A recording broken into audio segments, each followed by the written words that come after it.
Hello, I'm Matt Stelter on behalf of the Collie Club of America Outreach. I'm not officially a part of the outreach team, but I applaud their work to promote breed education and share stories from individuals with deep breed knowledge and experience. Today, I'm pleased to be joined by Debbie Falk of Aurealis Collies in Washington. Debbie is a many-time CCFA winner, a two-time CCFA Best of Breed winning owner handler, a master breeder, a master groomer, and a master mother, and now a new AKC judge. Debbie, it's great to see you. How are you? Good afternoon. Thanks for having me today. Nice to see you. Okay. Debbie, we've got quite a list of topics and questions we're looking to cover, so why don't we get started? Okay. How old were you when you first started in the breed, and what was that story? Well, how did this all begin? Well, I was born in 1954. I'm dating myself, right? And my brother and sister and I used to watch Lassie on TV a lot, but more than that, I always loved collies, but even more than that, I'm a native of Southern California, grew up in Southern California, but we spent our summers in South Dakota on my grandparents' farm. Almost every summer we would go there. And they had a collie. Her name was Boots, and she was a sable. And we fell in love with her, and that the love affair started there.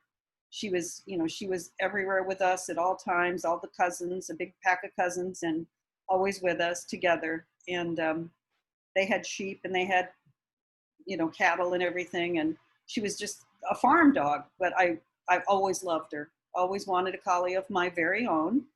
And, was reading books and everything about that. So didn't really get my first collie though, till I was about 18. And how did that all begin? I found a collie. She was a pet, and she was actually a white collie. Her name was White Chenna, and I got her in Southern California from a breeder. And she was a couple of years old, had been spayed. And she actually went back to the Mary Oaks breeding, if anybody remembers that. She was a pet, of course, but she was the old Mary Oaks breeding, and they had whites, which is amazing that I started with a white. That's kind of funny. But and then from there, I was looking for a sable, and my dad worked for the Department of Water and Power. You don't even know where he worked, but anyway, Al Forthall of Shoreham Collies worked there too, and they had a company newsletter. And in the company newsletter, they had an ad for collie puppies, and so we eventually made our way out there to their home. And all I can say is having mentors like Alan Helene Forthall as the beginning of this journey has been, I was literally blessed from the very beginning with that. And we spent many hours on their lawn, just sitting there talking about collies. And I just loved all of their puppies. I was just so pleased when they let me walk away with a little sable bitch that looked just like Buster, really. I mean, she looked just like her sire. And so she was sired by Champion Tartanside the Gladiator. And who would even know that such a fantastic litter would be just in our backyard, in Southern California. So Champion Tartanside the Gladiator was the sire. And then a daughter of Desdemona, Champion Shoreham's Desdemona, was the dam. And of course, I didn't know anything, but after being around Al that long, you knew quite a bit. I'm telling you. So I walked away with a beautiful little sable bitch, but I spent many weekends there. They didn't just give her to me, they had to be assured that I would follow through. And then after that, I was accepted to nursing school here up in Seattle.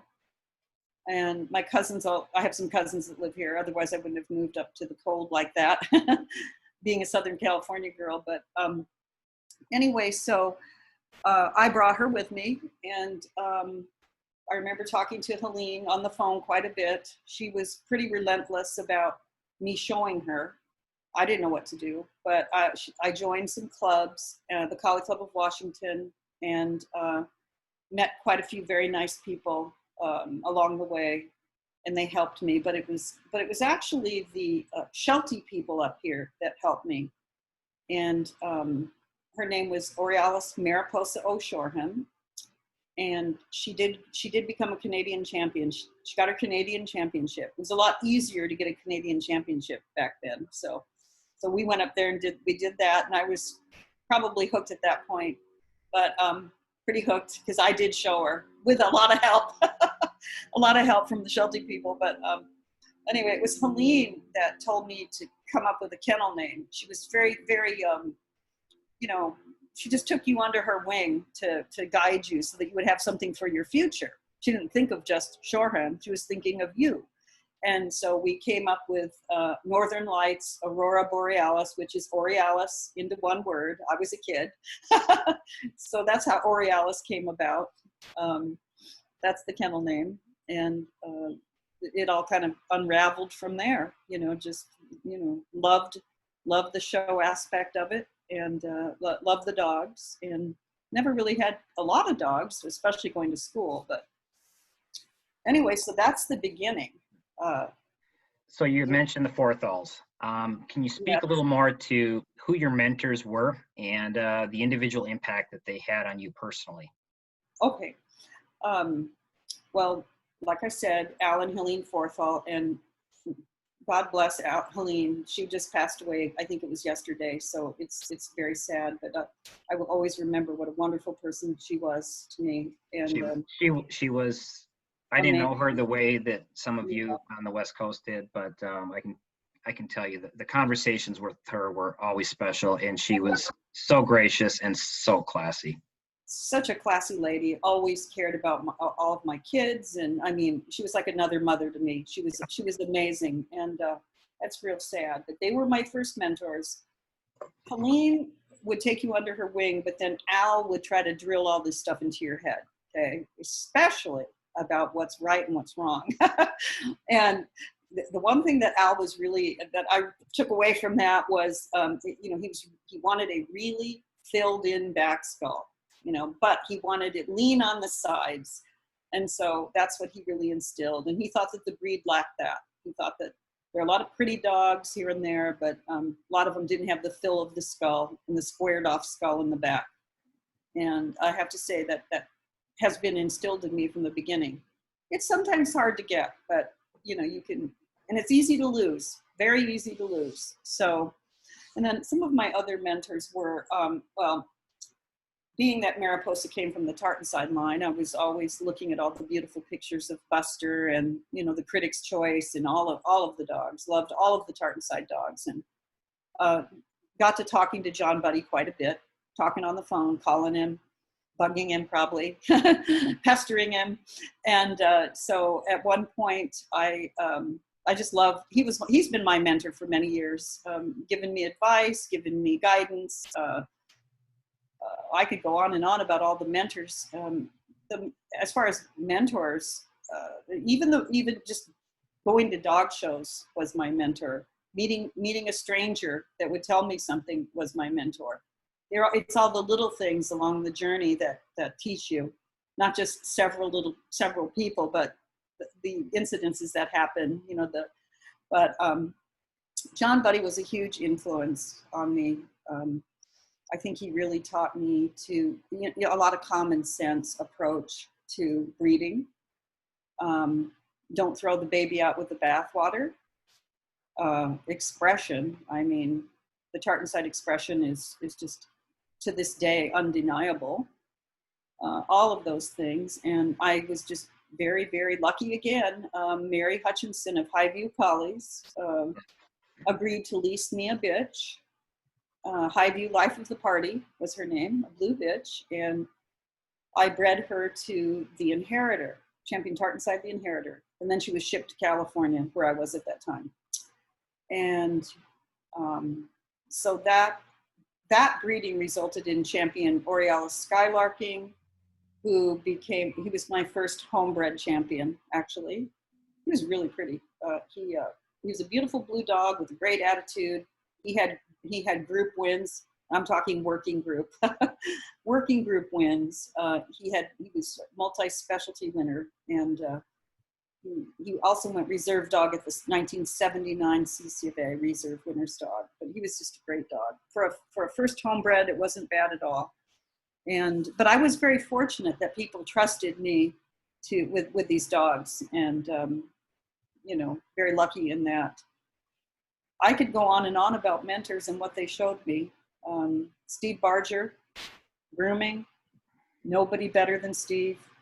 Hawk trimmer, best hawks in the world, best feet. But I have to say the Cohens showed me a lot too. Every dog that the Cohens presented was soft and round, not sticky, not overdone. And they really instilled that. And I think every dog they presented always looked really beautiful, but soft and fluffy and round. And well, there's just so many. I could talk for hours about the people I've learned from, the Sheltie people in Washington, a great group of people here in the state of Washington. Bonnie Young of Shattuck-Glen Collies back in the day, one of the first people that I encountered in the state of Washington.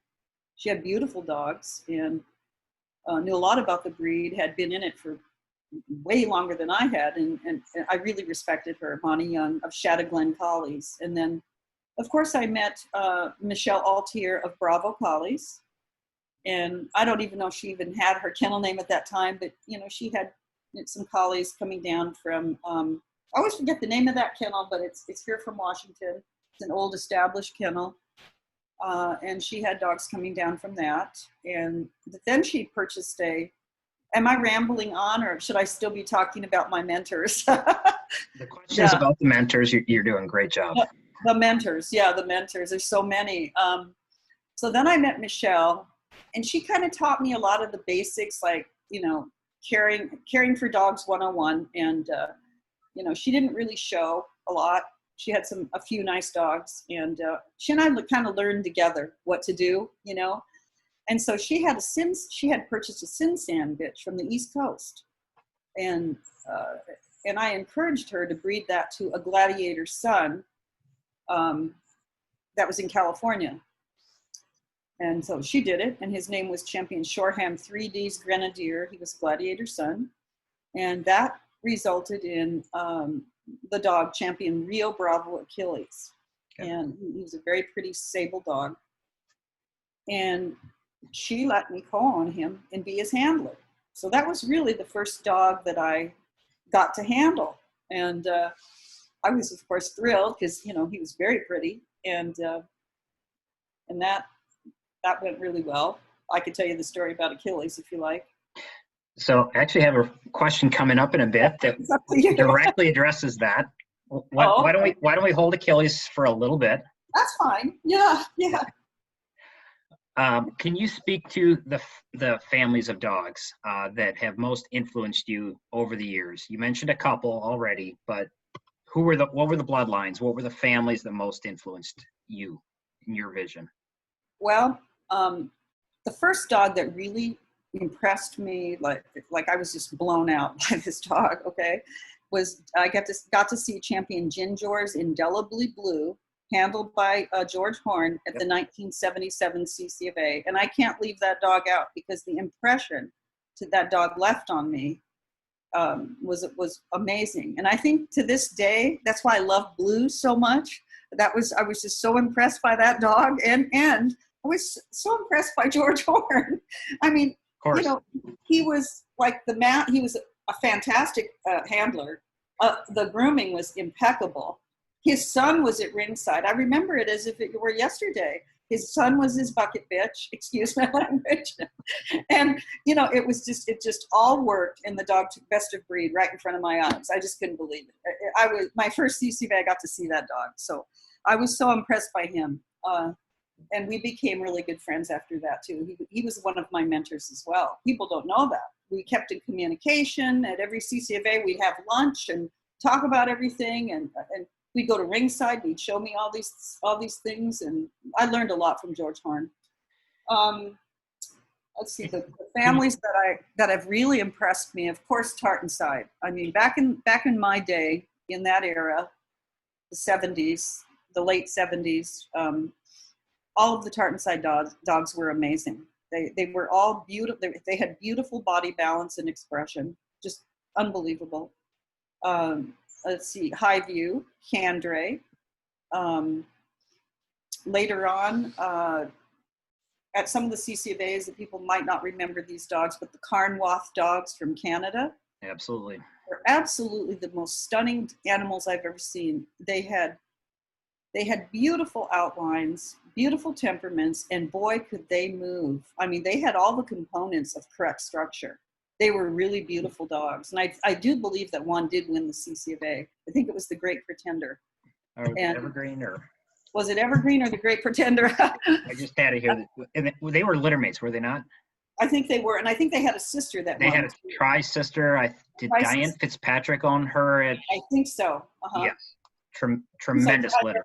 We always kind of like the same things, you know, and so yeah, I was very impressed by those dogs. And then later on, Chamont Stormalong.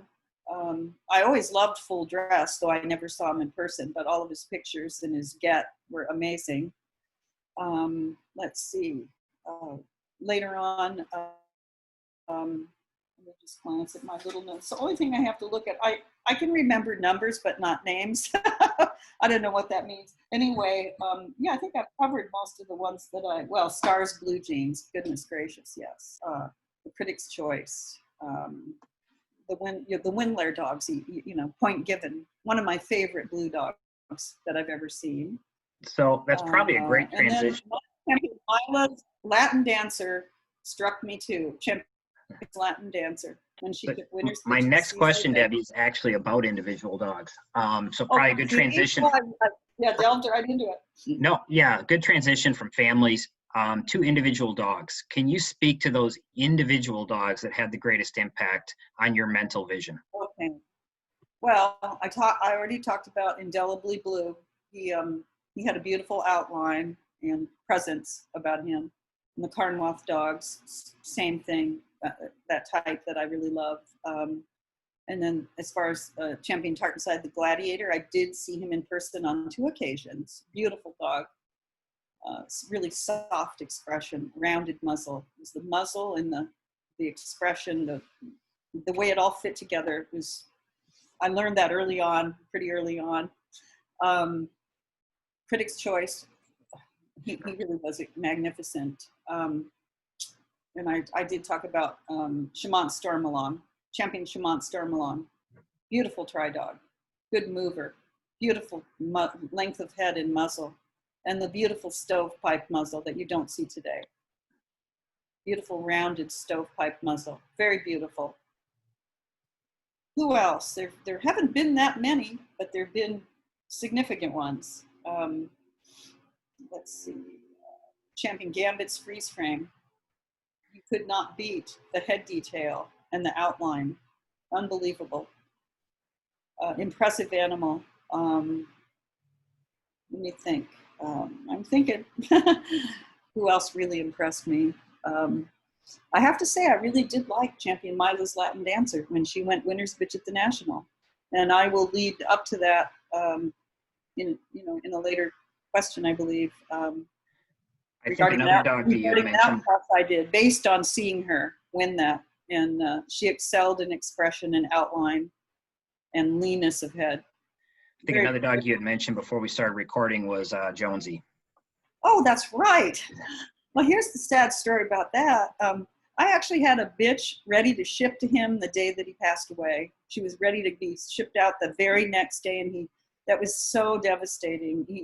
I never saw him in person, but I was told, and from his photos, he had beautiful body balance and elegance, and he was a beautiful sable merle dog. I really hoped that could have happened, but it just didn't. That just didn't fabricate. But he was one of the dogs I would have definitely bred to, had I been able to do so. And then your dog, Point Given, beautiful dog. Champion Windler's Point Given. Every time I saw him, he took my breath away. Beautiful muzzle, leanness of head. Quite similar to Coldplay. I would say they were alike in headpiece. Yeah. So I can't think of any others. I'm sure I could, but you know. So Debbie, what breed virtues would you say you most value? What breed virtues do I value the most? Well, personally, as a breeder, I have to have pretty expression. When I'm picking my puppies, I have to have a beautiful eye. I know that eyes can change in a puppy, they can develop, but you know, the positioning of the eye, it needs to be set obliquely, correctly. And that's something that's very important to me. A good front is really important to me, but not just a good front. Good body structure is important to me. I think it's hard to find a dog today that has a beautiful arch of neck with a correct shoulder. A lot of them have a long neck, but a lot of them don't have an arch at the neck, and they don't have the movement in the front. And so that's something that I kind of picky about fronts. I'll just admit it. I'm being honest, right? I just admit I'm kind of picky about fronts, and temperament is important too. And I think there was a while, back, a couple decades ago, where we did have some bad temperament in the breed. And I think temperament is very important. They have to be happy. They have to like to show, and they have to be good family pets too. So those things are very important, like at the top of my list. But I think my philosophy is when you're breeding, you really have to set high standards for yourself, and be very picky about what you keep for your breeding stock too. Sometimes what you keep for breeding might be different than what you show too. I mean, it gets complicated sometimes. So Debbie, you had mentioned Achilles earlier as a very special dog that occurred very early in your career. Beginning with those early successes, can you tell the Aurealis story, beginning with Achilles and then coming forward? Okay, so Achilles was I guess you would call it was like my experiment being a handler. But I learned very quickly, because I had gone back to California again for a while, and I was competing with people like Terry Parker, who, if you don't remember Cinderella Collies, you'll never forget her if you would have been in the ring with her. She was the handler extraordinaire. She would have a dog not 10 feet off the lead. I'm talking 20 feet off the lead. And the dog wouldn't flinch. And she had that dog under perfect command. And it was the most impressive thing you ever saw. So growing up in that kind of an environment, you had to be good, or you wouldn't even place. You wouldn't place or anything, because the classes were 25 to 30, just a class. So I just wanted to get that in. But anyway, so Achilles, I got to take him to the National in 1977. And after a lot of hard work, I think he was major pointed at that time. It was hard to break through with him, newcomer on the block, new dog. But I have to say that Laverne Walker did give him his second major. And I think she may have finished him, in fact. And that was in tough competition, let me tell you. And I think that was a very important moment in my life, because I actually broke through with all those handlers in there. It wasn't easy.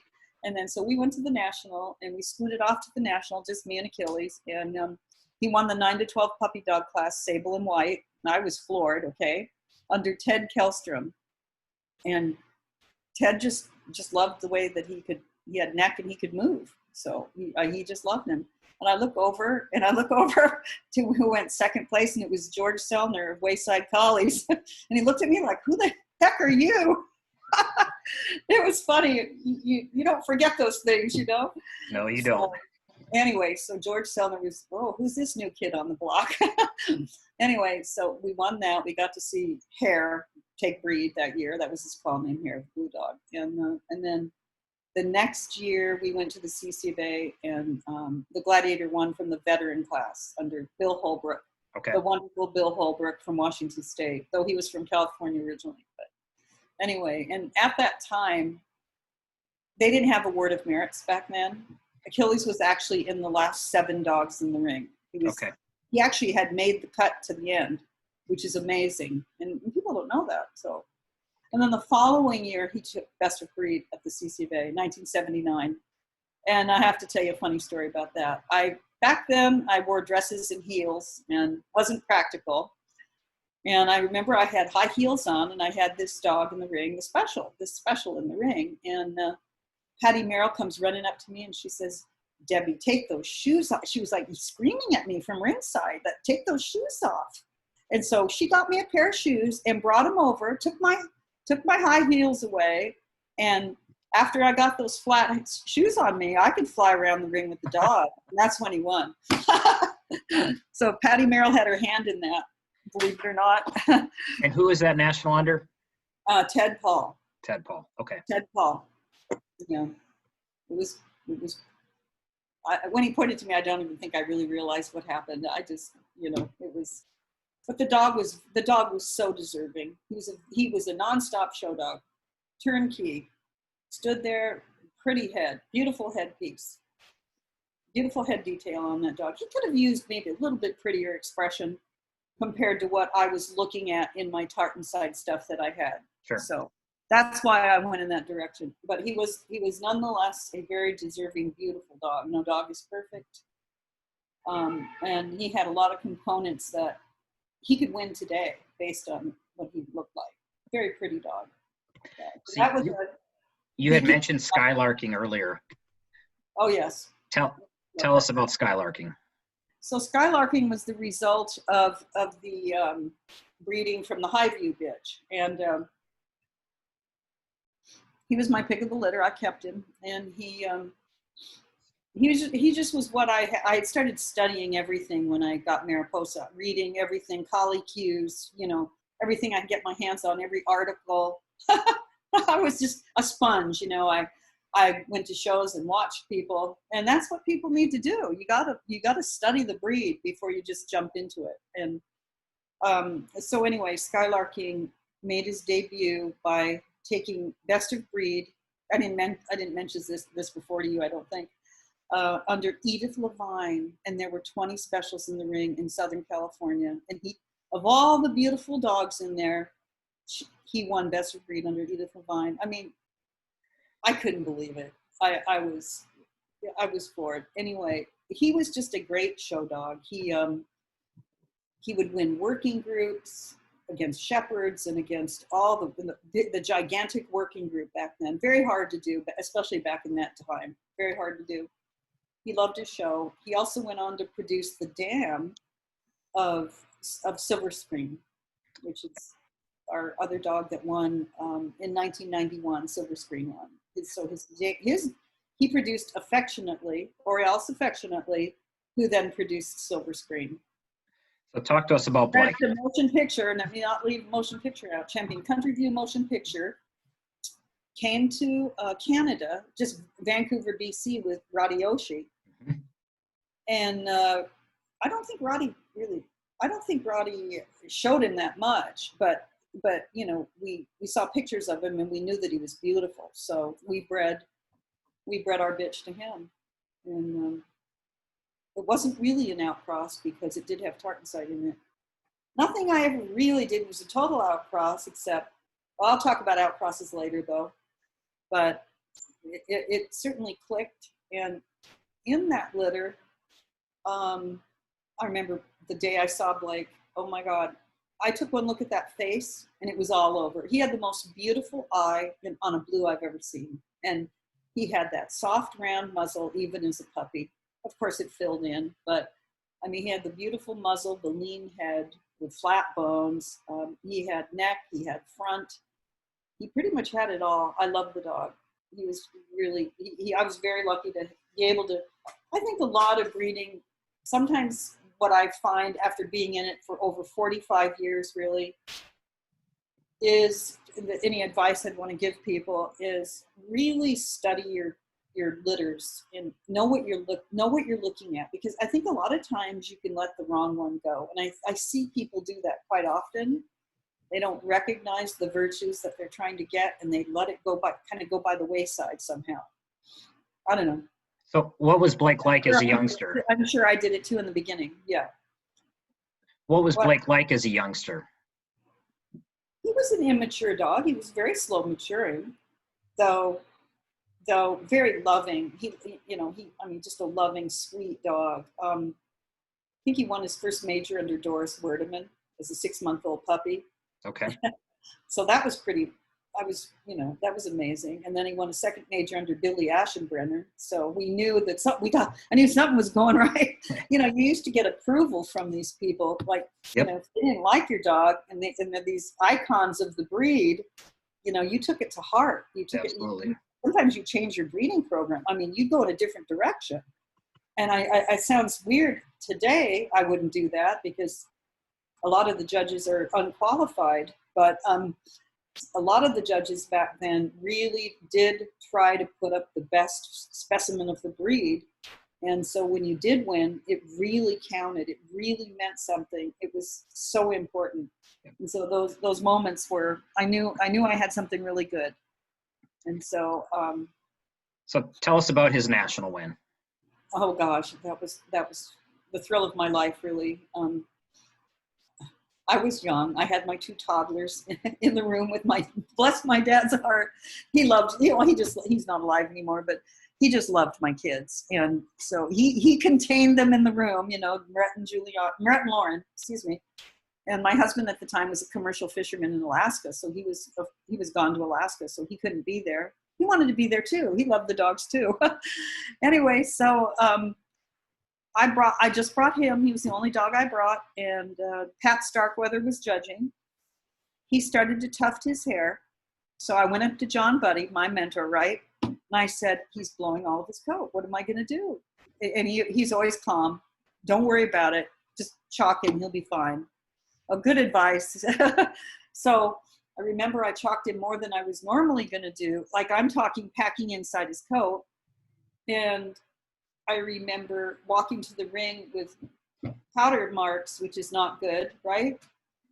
But I brushed it all out before he went in. And when I walked in the ring with him, I was pretty nervous because there were a lot of the number one collies, the top 10 collies were really beautiful dogs that year.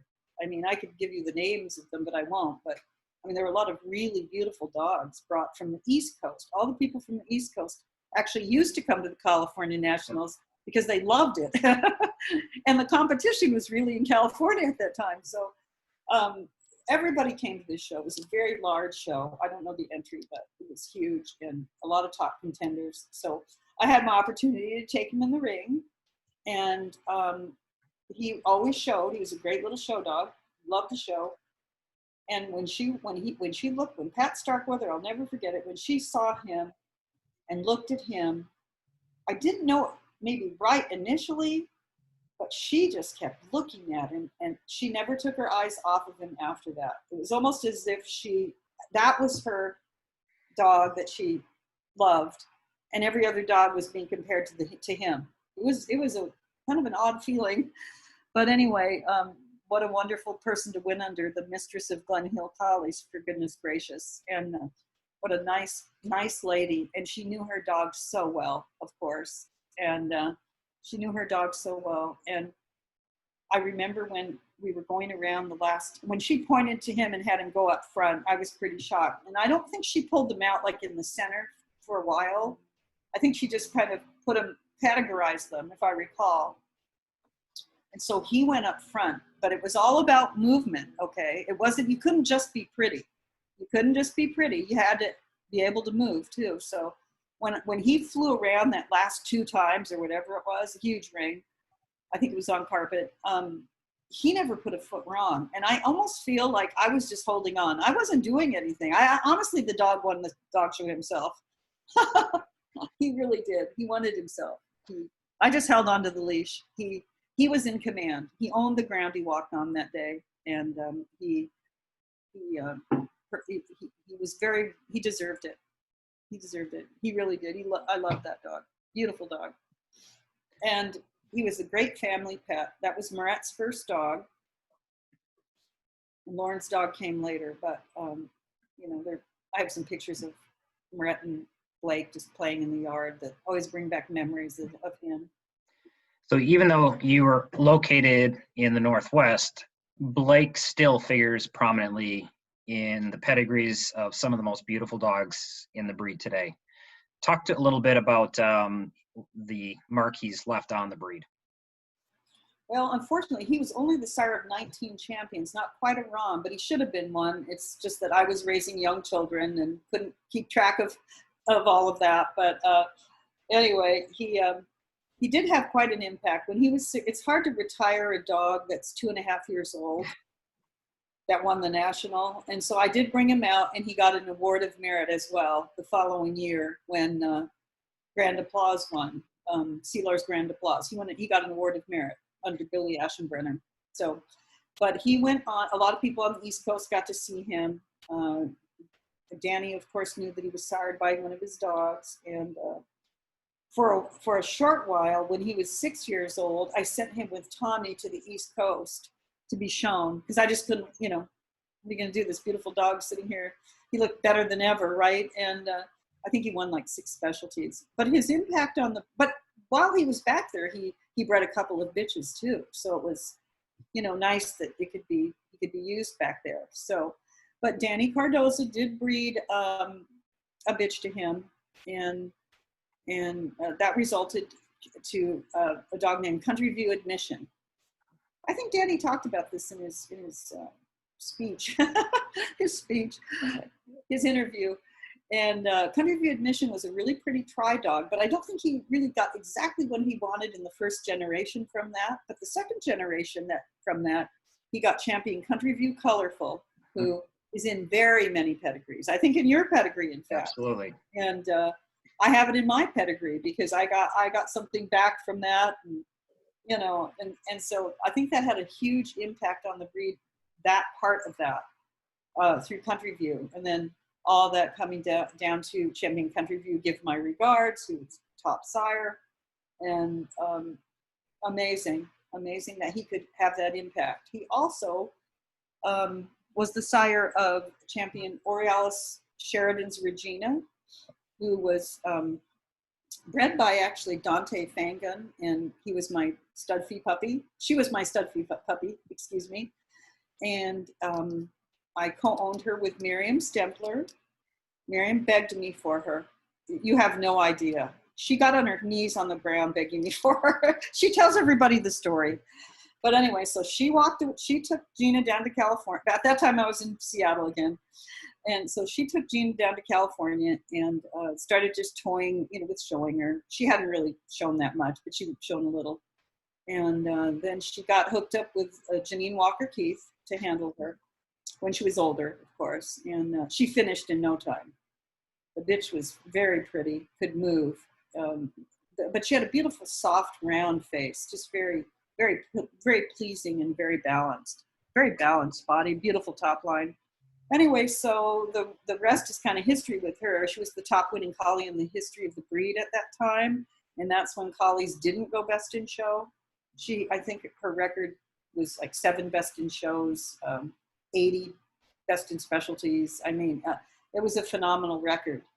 But more than that, Gina represented something. She really opened up the door for the dogs that followed later to try to break through those groups. But it did set the bar high. It did set the bar high because she was an amazing best in show bitch. Amazing. She loved it. She would do tricks. She would sit up on her haunches when she won.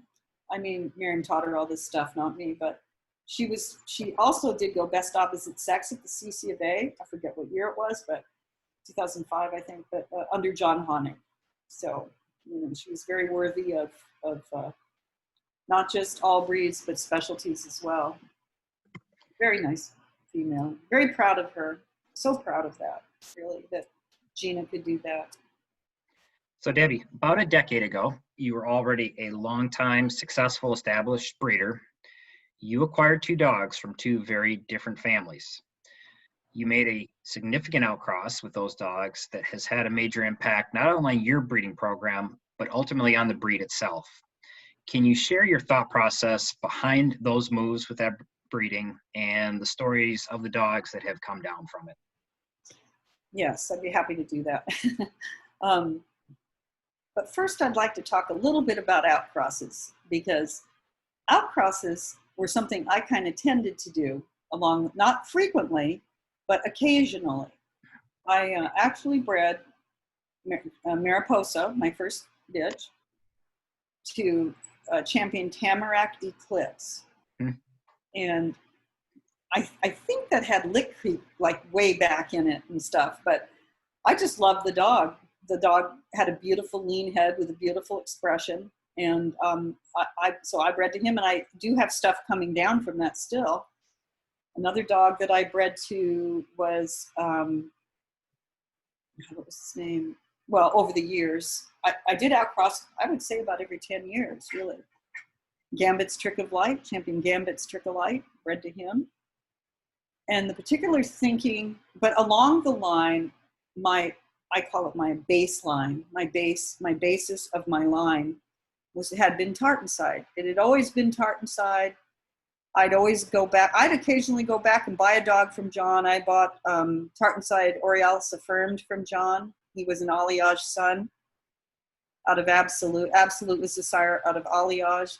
So I went back and bought him to breed to some of my bitches. So I tended to do that back and forth, playing that back and forth with both those lines, or with, say, a Brandwin line and a Pareto line. I kind of played around with it, I guess. And I got good results, so I kept doing it. Anyway, so the funny part is I actually bought my first Aurealis Collie in 1987. But I forget what happened. Maybe she didn't turn out. I don't remember. But I always loved the Aurealis Collies. And when she got the ones from Brazil, I forgot all about that. That's insane. In 1980, I actually flew to Brazil when I graduated from nursing school. I flew to Brazil and visited Alexandre Cavajo and his beautiful collies. And that's what Lynn's dogs are based on. A lot of those dogs come down from those dogs, the Lakefield Collies. And he took me around and showed me all of his dogs all over Rio de Janeiro. And what an enlightening experience. Every single, because he couldn't keep a lot of dogs himself. So they were like with this family or with another family and all these beautiful collies. And they all looked alike. They all were beautiful, elegant dogs with beautiful expression and beautiful movement. I mean, they were stunning animals. And so I always knew I wanted something from the Aurealis Collies in my collies. Always knew it. But anyway, he taught me a lot too. But he just has beautiful, beautiful dogs. So eventually, I guess what happened, it would be too hard to import something from there at that time, I think. But I'm trying to think of the bitch's name. Champion Mila's Latin Dancer went winner's bitch at the National, I believe, when was that? 2007, I think. And I was there. My daughters were there. I was there. And we were looking her. I mean, I just thought she was stunning. She just struck me. She just had everything that I always loved. Beautiful eye, elegance, pretty, just great temperament. And so I thought, okay, well, it's time to do this. And so the following year, we flew to that National. It was just Moret and I that time. And after the show, we went to visit Aurealis Collies. And they're good. Lynn's been a good friend of mine over the years. So, we were going to see a litter of puppies. And there was one particular puppy, and it was out of Maya, the Dan. And there was one little 7-week-old boy sitting in the back corner. And I kept looking at that face, and, he wasn't one of the puppies that was right up front, he was just kind of looking at me way back. I'll never forget it. But he was friendly. And so he finally came up to see us, and I said, I really like that puppy. And Moret fell in love with him. And later on, we were able to purchase him. I think he was like 12 weeks old when we got him. Okay. So we actually bought him because we had purchased another dog from John Buddy. She ended up being champion Tartanside Brocade. And we were looking for a sire for her, basically. And so to me, it always seemed more sense to bring a male to my bitch than to get my bitch to a male. It always seemed very difficult to ship from Seattle back there, at least back then. It was more difficult because they didn't have the direct flights that Alaska has now. So anyway, so we did that breeding, and the thought process behind that was, I just wanted to bring in, I didn't want to lose the expression. I have to admit, I like the coat factor. That the Milas dogs had great coat factor. They had beautiful temperament, and believe me, I watched them, I studied it. Great temperament, unflappable showmen, great companions, really great temperament, and so I just think it just clicked. You know, I never imagined that it would. Now, I was just looking for a sire for my bitch, and I just did it that way. I did it that way because it was convenient for me to do it that way. Now, I believe there were actually 2 separate litters, correct? 2 separate litters, but I must admit, I have to get this, I want to say this. I feel like I'm rushing sometimes, but I don't need to rush, do I? No. I have to say, I always felt that when I bought a dog from someone, that I was very obligated to finish it.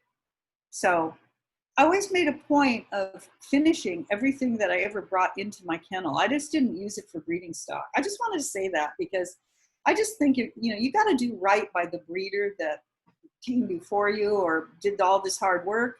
And so I finished Emma and I finished Alex, the Milas dog. And, it was very important that I do that. Okay. It's the right thing to do. So, what were you? I got off track. Thank you for adding that. I think that's one area where it's important to finish those dogs rather than just breed them. A lot of breeders are so hesitant to put, their good dogs out with others, but when they see someone who does appreciate and does right by those dogs, you're just opening up more doors, and definitely for the betterment of the breed. It's very important to do that, and so that's what we did, and we were just it just clicked. I don't know, it just clicked, and the combination just worked, and I think it also boils down to a selection process too. The first litter, Alex wasn't that old. I think he was like 8 or 9 months old, and but we did the breeding anyway. And it produced 3 puppies, and that litter produced Coldplay, Bella. I can say their full names, but yeah, please say their full names for those that don't know them. Champion Aurealis Coldplay, Champion Aurealis I Am Whimsical, and a little bitch named Miley, who should have finished as well, but she was put with someone who had promised to finish her but didn't. So it's a sensitive subject. It was very beautiful. Oh my God, she had a pretty expression. But it was just all 3 of them had something to bring to the table. They were, they were very beautiful. And then of course, for the 2 litter mates to go on to both have gone best opposite sex at the CCFAs. Bella, best opposite sex under Mary Wells in 2016. And then Coldplay, 2019, best opposite sex under Matt Stelter. I remember it fondly. Yes. So quite the win. And then the subsequent litter, we repeated the breeding very quickly. I think, like her next season or two seasons later. And that produced a litter of 9. Now, I couldn't keep that many at that time. So I kept actually 2 dogs. One went to a show home. He's pointed. And then Endeavor, Champion Aurealis Endeavor, was the 3rd litter mate to finish. And, he's made a statement of his own. He was in the top 10 for 3 years in a row. And I'm talking like number 2 or number 3, really high up there. He loved to show. He's still here. I act like, boy, it's not past tense. He's 10 years old. And Coldplay's going to come on 11. Well, Ryan will be 10 in August, excuse me. Ryan's 9. But anyway, so Champion Aurealis Endeavor, multiple best in specialty winner, group winner. Never did go best in show, but he was out there a couple times. 2-time Award of Merit winner. You actually gave him an Award of Merit that same year that Coldplay won. So litter mates out there. That's amazing, Yeah, in fact, in my final 3 rough males, both boys were still standing there. I couldn't believe it. That was a pretty spectacular feeling, standing outside the ring and losing my mind, and then seeing my 2 daughters out there and our two boys out there. That I think that was like one of the most spectacular feelings to me, to see my boys and my daughters out there. It was amazing. Yeah, thank you. That was pretty amazing. And they both looked very deserving, I have to say, from afar. And they did up close as well. I stayed far away, I always stay far away from the ring. Not too far, but, I don't like to hover. I don't want to be a hovering mother, So well, both boys had absolutely incredible show ring careers throughout their lives, including into their veteran years. Both have made a mark on the breed as sires. Can you talk a little bit about their siring careers? Yeah, they've done very well. And I have to say, being kind of restricted up in the Washington state, a lot of people don't want to ship. We tried chilled semen with no success with those boys. But I actually have to say, as of today, I think I've mastered chilled semen finally. I've been working on it. That's been one of my little projects. And we have 2 successful chilled semen breeding from another stud, but it's been successful, and I think I know how to make it work now. That's pretty good, right? Anyway, so the boys, they really didn't get a lot of outside bitches. But they both will. Endeavor is already a ROM. He has 25, I think almost 25 champions, and then Jesse is almost his ROM. I think 1 has to finish, and he'll be a ROM. He has 19 champions. So both brothers are ROMs. I don't know if that's been done in the history of the breed, but maybe not. I don't know. And I think we could have sired more. The funny thing is, they were at stud at the same time. You have to think about that.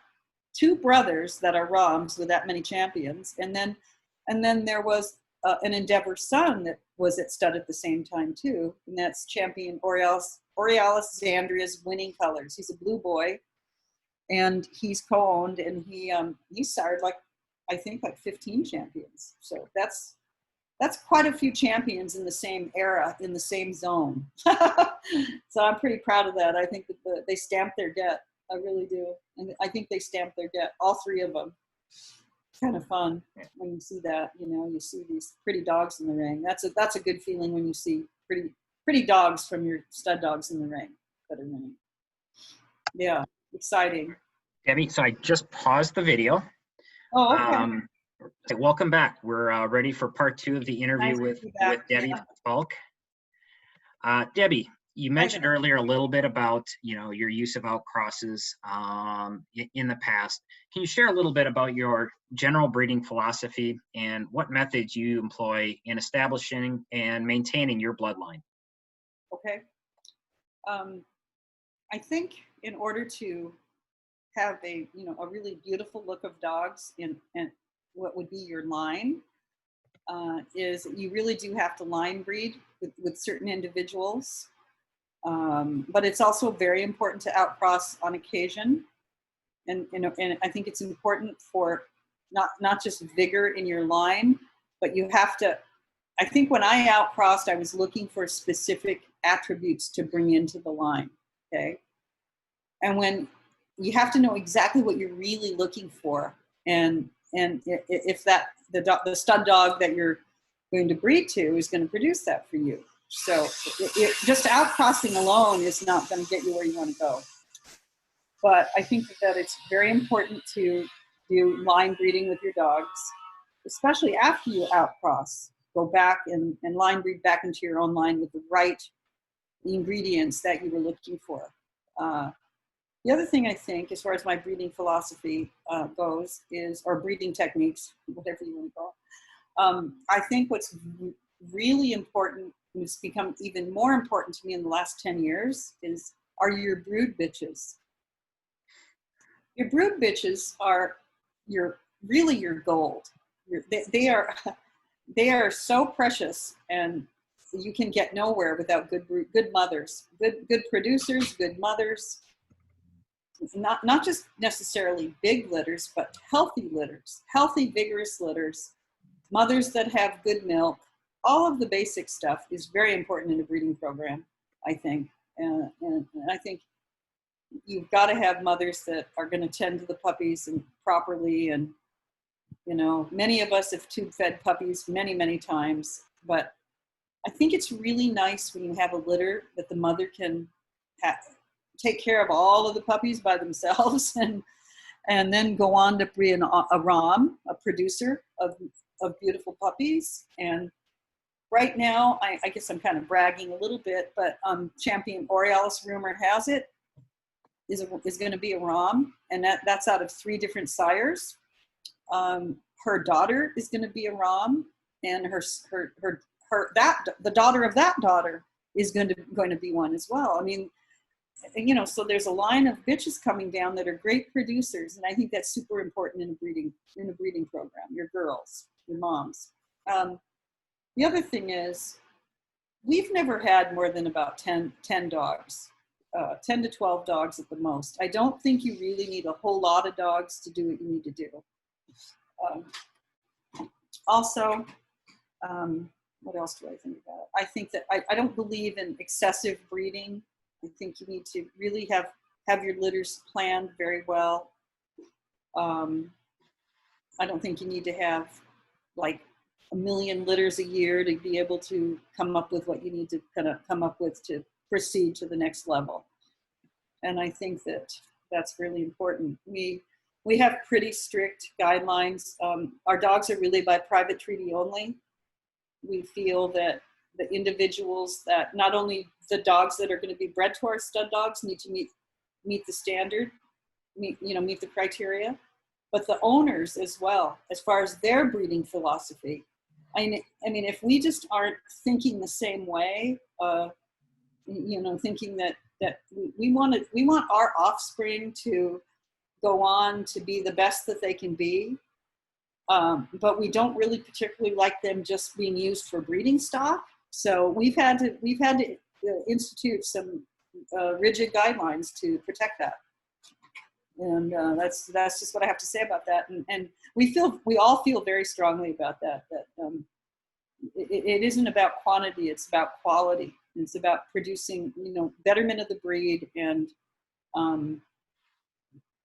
not for self profit or self gain, monetary gain. Sure. I think it should be,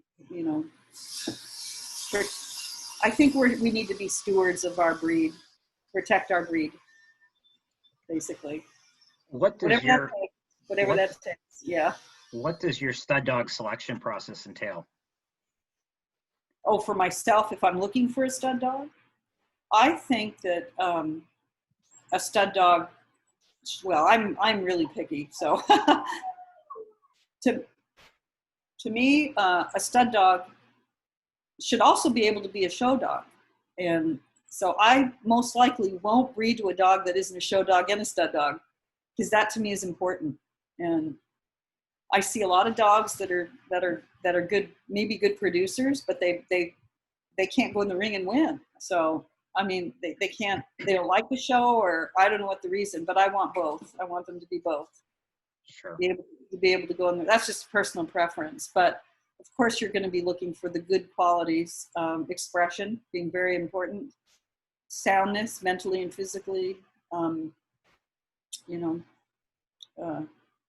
beautiful head detail, clean heads, flat frontal bone, flat zygomatic bones, correctly chiseled eyes, the correctly chiseled expression.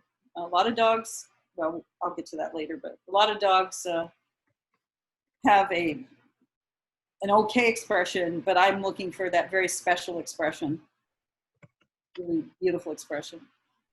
So Debbie, over the decades, you have bred some historic dogs, many of which we've already talked about, both show dogs and producers. Can you speak to the individual dogs who have come closest to your mental image as a breeder? Oh, my personal dogs? Okay, well, I would say that the one dog that came the closest to it was a bitch that never finished. She was absolutely beautiful. She was sired by Champion Tartanside Preview out of a silver screen granddaughter, I believe. And her name was Aurealis, Always Treasured.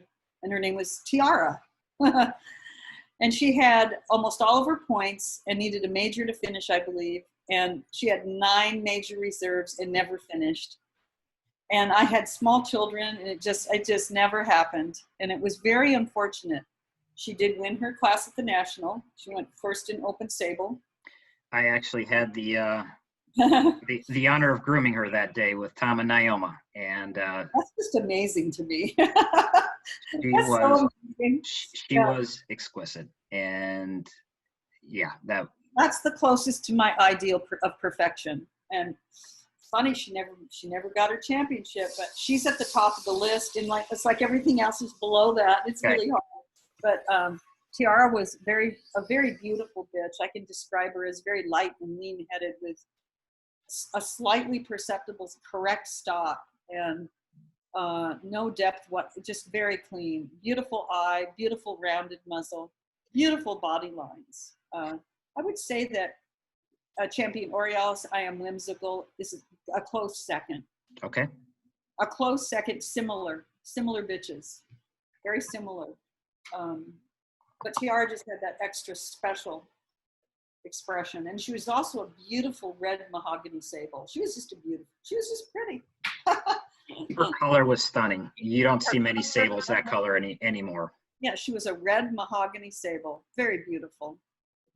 And so she's at the top. And then, of course, Silver Screen was my heart dog. I just loved him. And he was close to my perfection as well.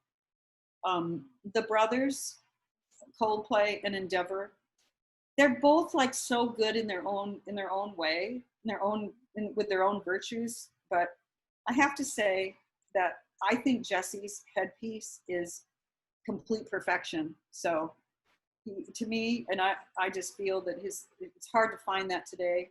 Sure. His head is like glass. There are no bones anywhere, and it's very correct and very perfect. And not to mention his temperament. I mean, so Coldplay is probably the most perfect dog I've ever bred, really. He's very precise. Beautiful cutback. And you liked him. So anyway. He won for all those reasons. Yeah, I mean, just extraordinary head detail, really. And beautiful frontal bone. And I have to say this because I was at Lauren's the other day. He lived with me till he was 7.5, but he lives with Lauren. It's Lauren's dog. And I went over to see her and him, and I would see Jesse. And Jesse's gets better every day. He's going to be 11 in December, and his muzzle's just rounded a little bit more. I mean, it's just like he's just one of those dogs that gets better with age. Okay. And then Endeavor, on the other hand, I don't think there's no, he was unbeatable for so long. And the reason was beautiful expression, beautiful planes of head, beautiful stop, great attitude. Like he would command the ring. You saw him. He was in your ring.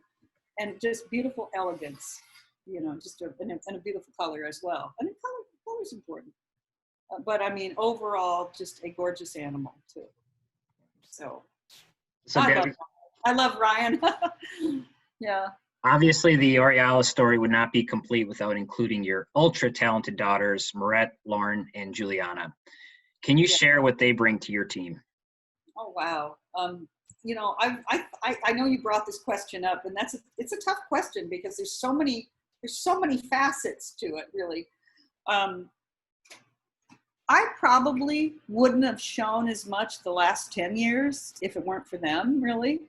They really have the same passion about loving the collie and wanting to display what we've produced, which is kind of how we feel. Our philosophy is it's not really necessarily about winning. Yes, we want to win, but we also feel it's important that we show off our offspring to the world, and we're very proud of it. And they share that deep passion for that, and they love the breed.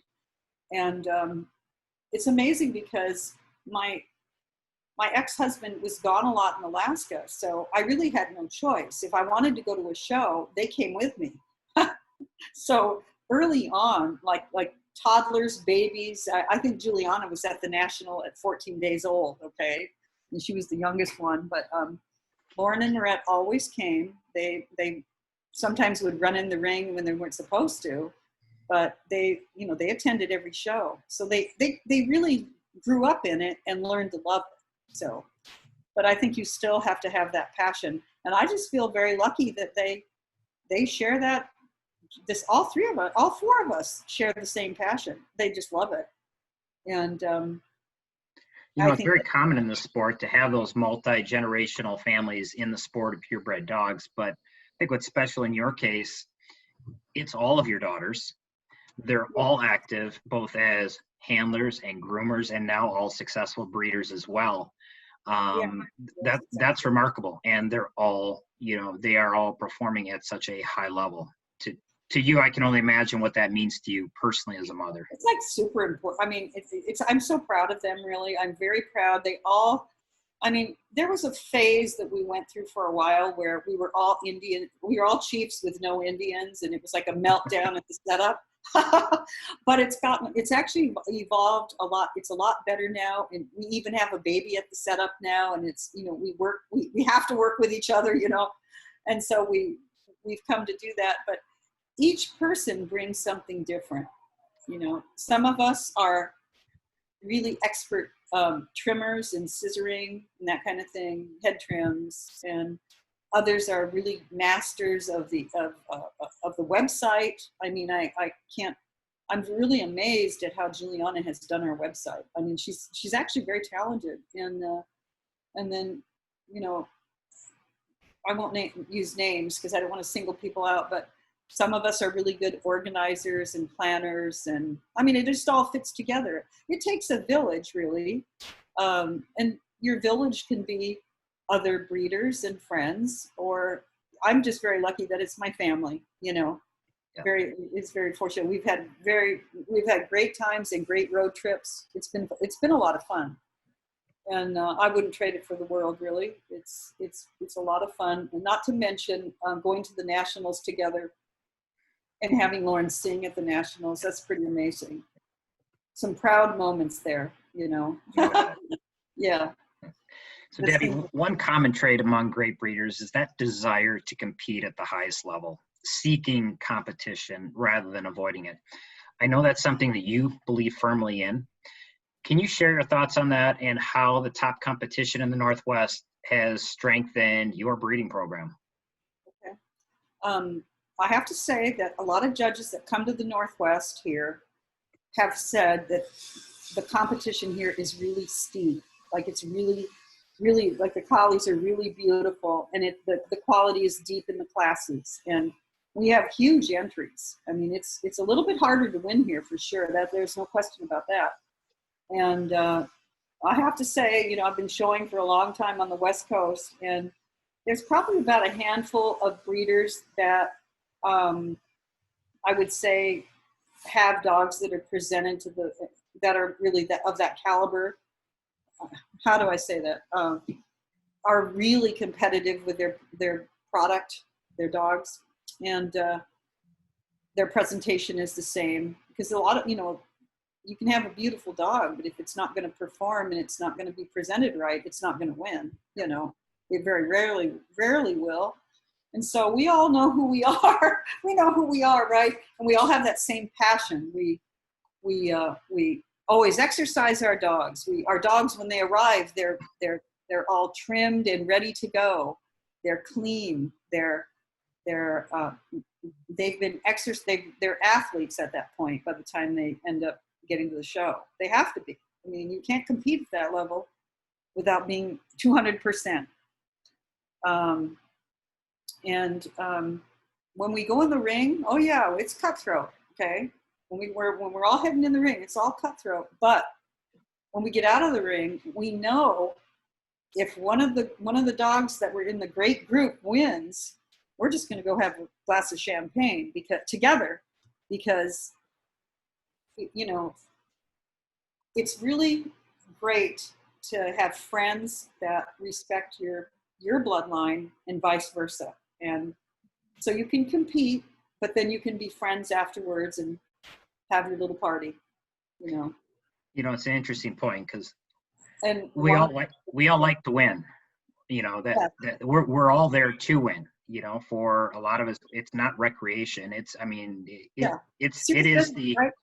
it is the competition with among breeding stock. It's the evaluation of breeding stock. And yes, there are those times that you don't win, but when you are defeated and it's by a superior dog, or it's by the dog who's having its day, Right. that level of respect and, you know, appreciation and a sense of being glad the best dog won on the day. That's right. That's right. And I think we feel that way, and I won't name who the breeders are, but we all feel that way. We have respect for each other. But that doesn't mean we're not going to fight to win. We're going to fight to win. And, you know, and usually what happens is one dog will win one day. If you're on a circuit, the other dog will win the next day. And so it all balances out in the end. But what's unfortunate is if a mediocre dog wins, yeah. that it's disappointing, especially when everyone knows that the better dog didn't win, yeah. And that can be disappointing. Sure. But I'm one of these people that I never really look in a catalog. I'll tell you why. Before I go in the ring, I don't look in a catalog because I don't care. I'm bringing the best dog to the ring. So that's my opinion. You can take it or leave it, right? I just feel that you have to be positive and you have to have faith in your dog, and you do your best. So Debbie, you've recently gone for your judging license. Talk to us a little bit about that decision and what that experience has been like. Well, I didn't feel I was quite ready to get my judge's license because I love to show still. I like to actually go in the ring too. But Juliana told me that, you know, the rules were going to change and I better hurry up and get it. And so she kind of talked me into doing it and helped me with some of the paperwork and stuff. And I'd already done sweeps and I'd done quite a bit of ring stewarding. And so it didn't take me very long to apply and do all that and, you know, do your seminars. But I'm really happy that I did get it.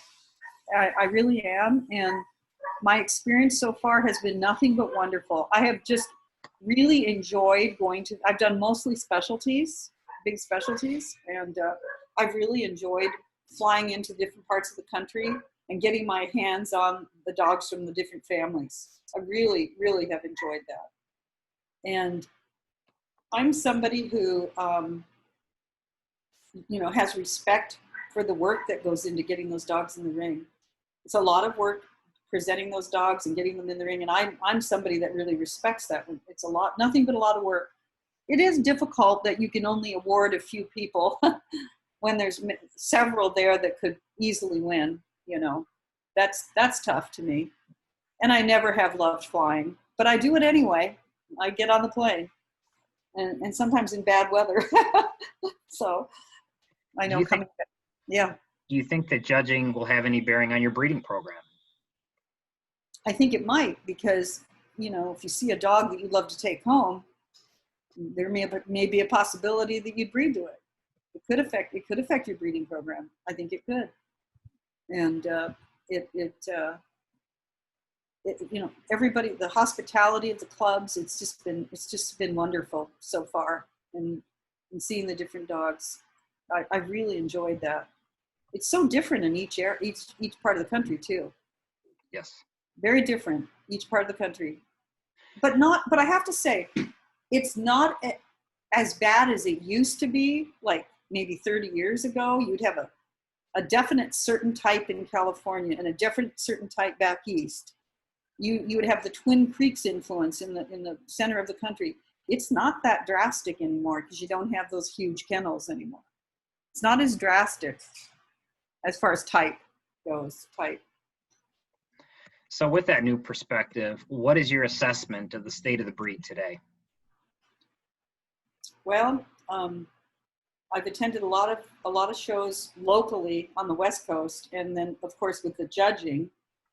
I think we need some work. I think we need a lot of work. I have some concerns about the structure of the collies. I think that, I'm not sure if it's, sometimes I watch a dog gait and I'm a little bit baffled at how bad it's gating. And then I'm thinking, okay, is this just bad, not exercise, or is it structural? And sometimes a little bit tough to figure out in a small ring. But there are ways you can figure it out. You just have to, you gate them enough, you're going to figure it out. And I'm sorry, but I'm somebody who gates dogs quite a bit. And the fronts are in really bad shape. Our fronts are in really bad shape. We have a lot of straight shoulders. We have a kind of a swinging motion, kind of a gait in the front. And not even sure what it is, but it's really distracting and really bad. It's a wide front with no chest, and the legs are swinging at you. It's really awful. So that's a problem in the breed. The other problem I see, if you want me to talk about things that I see are wrong, I think some people are a little bit confused about expression. Expression should always be sweet. It should never be a small, little, tiny, what I call a pig eye, because a round, little, deep, tiny circle is not sweet to me. And I do see a lot of that. I see a lot of tiny, teeny tiny eyes that really aren't set obliquely, and they're not sweet. So they're not correct whatsoever. And there's nothing worse than somebody constantly baiting their dog and you're supposed to look at it with those dinky eyes. I'm sorry, but that's not okay. Micro-ophthalmia is not okay in our breed. Now, I'm just going to say it the way it is. And I just think that maybe people are sure what type of expression is correct. So maybe that needs to be revisited. I know Danny's put on a lot of seminars about the eyes have it in the expression.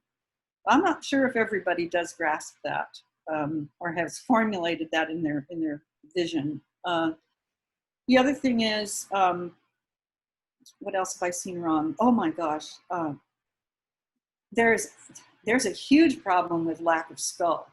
That I have never seen so many dogs that have no skull at all. Like it literally just rolls off. It rolls all the way off. There's nothing. The planes of the head are gone completely. So what you have is foreface and no skull at all. That's not what I learned. So I find that to be very concerning in our breed. I remember a number of decades ago. Oh, go ahead. Exhibiting on the West Coast, and everyone would be talking about skull. And you go to other parts of the country, and nobody has it. I think you mentioned Al Forthwell early in the Yes. interview, Yeah. impressing the importance of that on you. I always viewed skull as really a West Coast virtue for a long period of time, and something that if you didn't have skull, you didn't win. And then again, other parts of the country, it's almost not even a factor in many selection processes. It's more, do you have parallel planes, and it ends with that, and it's, not even understanding what else, correct skull is. Maybe just speak to that a little bit, Sure. what skull is and its importance to a correct collie headpiece. It all goes together. And a skull, like the occipital bone, you want correct planes of head, right? You want parallel planes of head. But I'm actually finding that the occipital bone is pretty much just totally receded, which a lot of these dogs don't even have correct planes of head. And then it just rolls off completely after the frontal bone. The frontal bone may or may not be flat. A lot of times it isn't flat. And then it's just rolling off. And that's a lack of skull. And you want to have a skull that has first of all, a flat frontal bone and flat zygomatic bones going all the way back, but then filled in the middle, on the corners, the sides. And that's really hard to get. It's not easy, but I think the fact that we're going back the other way and we're having really severe receding skulls is really bad, because you have to think anatomically course, I'm a nurse, I'm a medical person, the bone structure is there for protection of your skull as well. And I think when you start breeding away from having the correct bones in the skull, that can also contribute to other things being wrong in the brain as well. It could lead to hydrocephalus or other things. I'm just saying, you have to be careful with what you're breeding for, So I don't know if that's a description of skull, but my description of skull is you have to have filled all the way back to the corners, but still clean on the sides, basically. And that is very difficult to get. It's against nature. It's against nature, basically. Trudy Mangels talked about this. It's easy to have a farm collie, but it's not easy to have the length of the head with the fill of the muzzle, the chiseled eyes, and the filled skull all the way back. It's hard to get. So it should be rewarded, I do believe. I think that something extraordinary like that should be rewarded. But I think it's lacking in our breed. I really do, compared to what it used to be. Sure. There are other factors, though. The whole dog is important to me as well. To me, the whole dog. But as far as movement, the movement is atrocious, just atrocious. And I don't think people seem concerned about it. I think what concerns me is I don't feel that people care about movement. They don't seem to care if their dog can even go straight up and down on a mat. And as a new judge, it's a little bit bothersome to me that I always learned that, you want your dog to gait as well as you can because it's important. Sure. But I've noticed that people aren't that concerned about structure. But I am. I want a dog that's sound. And I don't mean, I mean a true single tracker. And when I was younger, I took a lot of seminars in movement, Rachel Page Elliott, live seminars and things. And I did learn a lot about structure. But I also did raise Siberian Huskies for a while as well. I really, I just feel that a dog should be able to move as well. And that beautiful, effortless gait, where is that? Where is that? Is that just disappeared? Is it gone? Where the dogs are all, I remember the days when there would be a whole bunch of specials out in the ring and they all just glided around the ring. Not that short, choppy gait, none of that stuff. Not double trackers. We have a lot of double tracking in our breed right now. I don't know if people have noticed it, but double tracking is not correct for a collie. That's like a golden retriever. Yeah. Great. Well, thank you. A lot of double tracking going on in the breed. So, and I don't think a lot of judges really know what good movement is. Sorry to say. Well, that's actually a great transition into my next question, Debbie. Yeah. Obviously, you guys compete at a lot of shows each year, a lot of big shows, top competition. How do you feel about the current state of judging in the collie breed? Well, I think it's sad, really. The thing is, we have always here in Washington had to have dogs that could win nationals and could win groups. And, you've got to do both here. Otherwise, you won't do anything. You won't be able to finish your dogs. We have to finish we don't get enough majors, enough specialties. We don't have that many. So we have to go to all breeds. So I have to say that, this might hurt some people's feelings, but I'm just going to be honest because I'm here for our breed. And that's why I'm decided to do this interview. I feel it's important. And I just feel that a lot of judges, well, I'll talk about specialty judges first. A lot of people get their specialty judges license because they bred a few champions. And they're all, it's kind of glamorous. You get treated like a movie star by everyone. It is nice. You get treated well. But that's not a reason to get your license. And, if you really haven't formed your opinion of true breed type in your mind, in your mind's eye, what do you see? What did you breed for? What did your collies look like? What's your kennel name? What did what were your goals as a breeder? But you're judging? I'm really sorry. If you haven't had at least 10 champions, I don't think you really can even say that you had a type, or that you, maybe a few can. I'll give on that, but very few. I just feel that you need a lot more experience than that. And it shows. Don't kid yourself. It shows. When people are exhibiting to these type of judges, the comments outside the ring are generally mostly the same. What was that person looking for, really? It doesn't seem to fit our standard at all. So I think they get hung up on one thing or another, one little thing or another that they think is correct, but then they miss the whole dog. They miss the whole picture. And that's sad. That's sad. That really bothers. I mean, to be that sad for our breed, especially when we've experienced in the past judges that can find these beautiful dogs. They do put up. It's important to them that they put up the beautiful dogs. They're not judging for some other reason or another, you know. So I think it's, as far as judging. So specialty judges, I think, need a little more experience when they're deciding to get their license like that. I think. Do you feel the criteria for new collie judges is too low? Too low. I think it's too low. I mean, we don't even have breeder mentors in our breed if they haven't had at least 10 champions. So why would we let a judge become a judge without that? I just find that I think it's ruining our breed. A lot of mediocrity is going up. Unfortunately, people believe photos and, you know, media, false, fake news. It's like the fake news. And it's just all fabricated. It's all generated, and it's not correct, and it's really bad for our breed.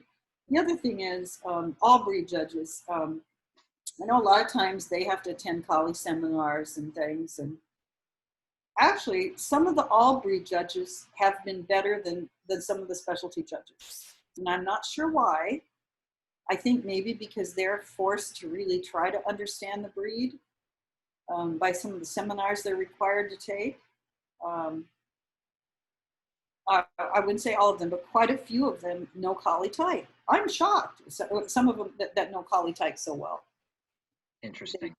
They look for, sometimes we go to the all breeds and they're looking for expression, and they actually know what correct expression is. And they'll compare, and they'll, you know, so I think there's hope. But what I'm saying is, you know, they also look at movement too, which is important.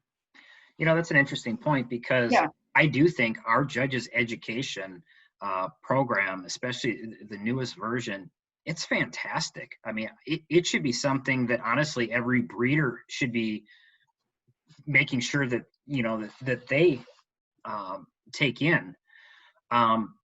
What are your thoughts? I mean, if we've got a great judges education program, yet the judges our breed is turning out are in many cases failing to perform as well as the all breed judges, what is the solution? Well, I think education is always the solution, and I think that in anything, I'm in medicine, so in medicine everything's always changing, and you're always learning. You know, there's always a new concept or a new cure or whatever. In dogs, it's the same thing. You have to always be wanting to learn. We can always learn more. So education is, I think, important for everyone. The current judges, potential judges. I think the judges' education going on right now is phenomenal. I think that they're doing a really good job of getting the correct things out there, especially the stuff about the sable merle. We won't talk about that, but you know, important things. We won't get into a discussion about sable merles right here. But let's save that for a different day. I just think we'll save that. Yeah, but I just feel that it's maybe lack of an understanding or lack of an interpretation. Everybody's interpretation of what's perfect is slightly different. I know that, but I still feel that if they really don't understand true collie breed type, they shouldn't be judging until they really feel ready to do that. And that's going to take education, really. Seminars. Attend seminars, I guess. I don't know. or study dogs. Go to the National and sit at ringside and study the dogs under a good judge. Yeah, so. So Debbie, we've about come to the end of this interview. Can you share what might be your biggest disappointment or regret? Biggest disappointment in dogs, right? Well, of course, Tiara not finishing was devastating. I had really big hopes for her. Though I think the biggest heartache we ever had, all of us as a group, as a family, was we had some people come visit our kennel about 6 years ago, and they were kennel hopping. And that's when the H2N8, what is that? The influenza virus, the most recent influenza virus had erupted, but there was no vaccine for it yet, And H2N8, I think, I can't remember the one, but anyway, they'd been kennel hopping, and they had this cloth that they were bringing for some reason. And I never really quite figured out what this cloth was being drugged around for. But I think what they were doing is it had the scent of their dog on it or something. They wanted to, I don't know. It just seemed weird. We shouldn't have let them in our area. But anyway, I think they actually transmitted this to our dogs. And we had a newborn litter by Coldplay out of Sophia. It was a smooth bitch of yours, and that someone had, and that we leased, I believe. We co-leased, and beautiful litter of 9 puppies. I'll never forget the looks of that litter. They were, oh my God, they were. Some of them were smooth, and they were just angelic looking. God, beautiful puppies. And then, of course, the first dog that got sick was Champion Aurealis Perfect Storm. He was a beautiful blue dog that we had. He was coming down from the Gambit line. And he got sick real fast, and he just went down real fast. It was unbelievable. He got sick so fast, we lost him. Everybody went on antibiotics. We had puppies. Sorry, somebody's sawing. We had puppies that we sequestered in a far back pen that were 3 months old. We got them out of there, moved back far away, and everybody. But we only lost one dog, but we lost the whole litter of puppies. And it was devastating. It was horrible. I mean, we make it seem so simple, but we've all had our heartaches and our challenges in this dog breeding thing. It's hard. It can be. It really is. You often hear about new people in the breed, pointing up and saying, "Oh, it looks so easy for them," and right. things come easy, and they don't have to deal with the things that we do. But I think anybody who's given their life to not just our breed in this sport, if they are successful, if they are performing at a high level, they have also dealt with heartache, an enormous amount of heartache and loss that probably you never even know about. And right. to persevere in this sport, it takes something extra. It really does. And so that I would say that is very devastating to lose your animal, especially when you're very like OCD with keeping everything clean. And then my advice is don't let people come to your house, make them take their shoes off, have them wash their hands. I mean, all of the things that we're doing with COVID-19 now should be what we do all the time, and even with our pets. Like, don't let people come see newborn puppies. All of that. Just don't do it. My advice, don't do it. It was very, very hard on us, on our family when that happened. And there's been several incidences of, having challenging litters and, tube feeding forever. And that's why tube feeding puppies that, probably won't make it anyway, I have to be very thankful that the litters that we've had over the last 5 years have been super hardy mothers, good producers, great mothers, and that is extremely important in your breeding program. I can't emphasize how I just cherish our girls that are such good mothers. Really, they're amazing. We're very lucky for that. It's been but it's been a hard road to get there, I'll have to tell you. Yeah. So Debbie, I believe we've covered everything. Is there anything else you'd like to share or things that are on your mind? Well, I just would like to share that I certainly don't mean to insult anybody by anything that I've said. It's just said out of concern for our breed. I think that as far as